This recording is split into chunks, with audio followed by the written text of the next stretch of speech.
Welcome back to the final episode of the Survivor's Guide to This War of Mine. If you found any of these episodes useful, please drop a like and subscribe and let me know what you want to see next. So in this final episode, we're going to be going over the port location, which is a unique location in that it contains the second possible win condition in the game. This secondary condition is escaping Poggoran using a boat and a man who is willing to smuggle you out for a cost. Before we get to that though, we'll do a quick run through of the location. In order to get through everywhere at this location, you'll need to bring a crowbar or 2 lockpicks with you, along with 1 saw blade. Upon arriving, you will start at the far right of the map. You can then climb down and walk across to the main part of the port. There are some piles of materials like woods and components outside, but the main places of interest are inside. We'll start by heading upstairs and seeing this locked door to the left. Through here is a fridge and bed, both containing private property. There are some good things here, but I'd recommend waiting, as you can take them in a future visit without any morale penalty, as they become free stashes to take. You can also get some good stuff on the top floor right now, which does not have any morale penalty on day 1. Now, heading back downstairs, there are a few parts on the ground floor, but the lower level is where the last interesting thing is. Behind the saw grate there is a locked cupboard, and this contains a gun, as well as many broken bits and pieces, which is a very good haul. The rest of this layer is pretty much just more materials and parts, until the far left, where you meet Karel.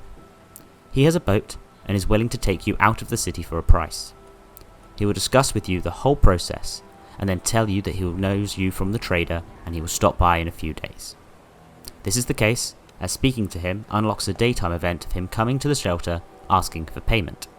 This payment is 8 jewelry, and represents the only non-trading use for jewelry in the entire game. It is definitely worth gathering as much jewelry as you can before visiting the port, as otherwise you may not be able to pay if you do want to escape.